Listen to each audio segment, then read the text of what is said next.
Hey Canucks fans, I'm going to talk about why I'm so confident that Henrik and Daniel Sedin will succeed in their role as special advisors. I'm Canuck Clay, founder of the GLCPC, the Good Looking Canucks Positivity Club. This is my Canucks take all in one take. It's Clay's Canucks commentary for Wednesday, June the 23rd. Subscribe for Canucks content that's positive, timely, and trustworthy. The Sedins met with the media this morning, along with General Manager Jim Benning, the same General Manager that they will be serving as special advisors to. And it was really nice to see the Sedins back in Vancouver, officially tied to the team. Now, the team announced yesterday that they will be special advisors to the GM, i.e. to Jim Benning, and will have their hand in many elements of the franchise, of the management team. Not only player and team development, players, coaches, what's happening on the ice, but also the business side, drafting, free agency, expansion draft, getting the AHL team in Abbotsford up and running, working with the players and coaches there. So pretty big, expansive portfolio for the Sedins. And they announced this yesterday. They had the press conference today. Thomas Drance, in his latest Athletic article, said their actual role doesn't actually even start until July 1st, so just about 10 days from now. But regardless, I want to talk about why I think Henrik and Daniel will succeed ultimately in this role as special advisors to the GM. Now, I want to address one thing right off the bat. For anyone saying that this is a PR stunt or the Canucks are only doing this from an image standpoint, I actually kind of think that's insulting to the Sedins. I can see why people have that thought, especially the Canucks coming off maybe their most disappointing season in a couple of decades, given how well they did in the playoff bubble last year, and then to finish last in the North Division, a pretty weak North Division, to go through COVID, some of the off-ice issues, some of the on-ice issues. It was just a really, really tough year, and I get that. But I don't think the Canucks are bringing the Sedins just to have people forget about how tough this past season has been. I think they're bringing in the Sedins because of exactly who they are. Their integrity, their intelligence, their wisdom, their experience, their communication skills, all the way they can mentor, the respect that they garner from everyone they encounter, the impact that they have on people, the community involvement, all these reasons, all these things the reasons why we've come to grow and love the Sedins over the past 20 years here in Vancouver are the exact same reasons why I think they will succeed in their position. Now, it was really refreshing to see Henrik and Daniel tied to the team at the press conference. Almost felt like old times a little bit, although there are no reporters in the room like there were a few years ago when they retired. But all the reasons why we like the Sedins, they came out loud and clear again today. A bit of self-deprecating humor when Daniel Sedin says they're rookies, but they're old rookies, and that we don't want to see them on the ice because we haven't seen them. They haven't skated in 3 years. How they're not only that, but how honest they were. They're saying they have no game plan. They don't have aspirations to do this or that. They just want to see how it goes, and they want to learn as much as possible. I love their answer when the question was point blank, why are you doing this when you still have young families, when you can walk away from the game with your reputation and your money and intact and everything? And Henrik just simply said, it's because we love this team. That's pretty simple. You know, you can talk about how experienced and they are or they aren't, or how well they did on the ice or they didn't. They obviously did.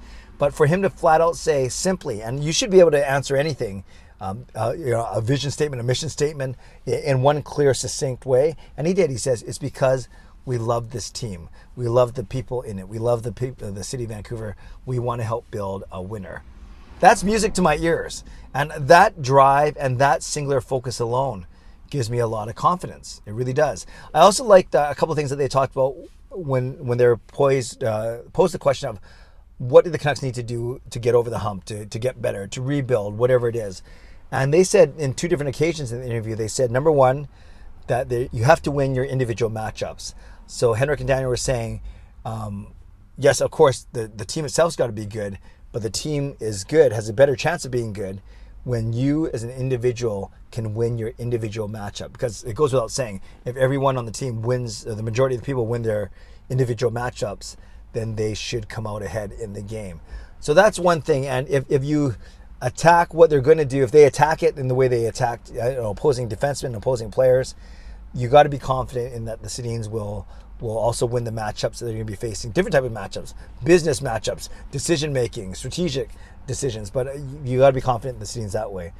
The other thing that they said, Daniel said this, is, I think it was Daniel said, in terms of contracts and negotiating and free agents and blah blah blah, they're saying your team is good when your players outplay their contracts, when they outperform their contracts. Obviously stating the fact that if they perform above expected, if they do better than what the money would dictate, then obviously you find a bunch of efficiencies in your contracts that way, and that's how you're able to build up a really good winning team. And so I love those two answers: win your one-on-one matchups and then outperform your contracts. I can't really do as good of an analogy for the outperforming contracts, given that we don't know how long the Sedins have been signed for. We don't know what's in their contract, but we do know of their commitment to this franchise and to this city.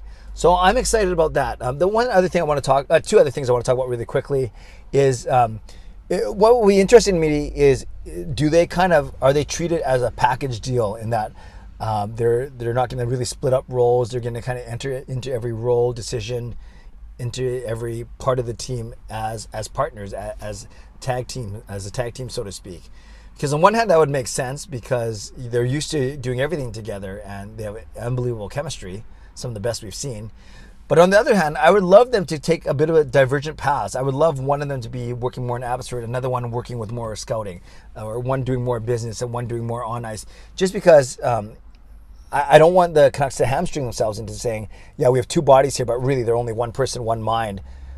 No, you have a really good opportunity here to have two bodies, two smart minds, two smart skill sets. So I think the perfect world is some sort of mix, right? Where they do a lot of work and decision making together, but they also are divergent at times, because then you're basically getting, what's the old saying? Two heads are better than one. Finally, a fascinating thing I thought they talked about was the fact that they consulted a lot of people, and they took a lot of time before making this decision. And I've been saying that a lot, right? They want to clarify their expectations, their roles, their responsibilities, their job title, whatever it may be. So they said that they talked to Trevor Linden. That makes sense. I've been saying that for the past month. It would make sense for them to talk to Linden and learn from his mistakes. Get Linden to tell them what it was like working with Benning and Aquilini, and that way the Sedins come into their new role that much further ahead. So they talked to Linden, they talked to Stan Smeel, as well as other people in the organization, including the current coaching staff. So all to say, I'm excited. All the wonderful attributes and characteristics that made them so good on the ice, I really think that they can be translated into front office success. Now, it might not happen right away, and that's the thing. I think Canucks fans, we need to be a little bit patient, a bit forgiving, and I think the Sedins have earned a bit of that leash, given that they're going to be able to step in to strategic decisions, coaching decisions, personnel decisions, hockey type decisions, and when it comes to business and scouting and marketing and all those type of things, they admit they're rookies, old rookies at that, but that's going to take a little bit more time and nurturing. So I'm excited. I think they're going to succeed. I don't think we have any issues. And like I said right off the top, this is certainly not a PR stunt. They got hired because of who they are and what they can bring to this team. Just wait for that truck to go by. A team that they love very dearly. So Canucks fans, leave a comment below. Tell me if you think the Sedins will succeed, and kind of give me your excitement level of the fact that they're back with this team in an official capacity. Want to thank everyone who joined me for my live streams over the past 3 nights. Father's Day, Sunday night had Sean, Jake, and Kayla. Monday night was just myself bringing in my 47th birthday. And last night, my lovely wife, Gail, joined me. That was a lot of fun, and you guys gave me a lot of great feedback to that, so thank you. Thanks again for all the birthday greetings. I'm still returning them today. That's how popular I am. I'm just kidding. But I am still returning them today. So if I haven't gotten back to you yet, I will. Trust me, I promise that I will. And of course, I want to give a shout out to my Hall of Fame members: Jens95, Sim Alexander, Justin Credible, Nux fan number 29, Lucas Gates, Chris Seifert, Adam Broomfield, Jamie Sports Talk and More, Shea Family Channel, and Shannon Hollingworth. Thanks for your support, as always, and thanks to the support of all members of all levels. You are listed in my video descriptions. If you want to become a member of the CCC Crew, press the join button underneath this or in my videos on the memberships tab on my YouTube channel. So leave a comment below. Tell me about the Sedins and tell me how well you think they are going to do. Subscribe, like this video, and become a member of this channel if you like to. Stay safe, stay healthy, take care of yourselves, and take care of each other. Have a great day. God bless, and go Canucks go.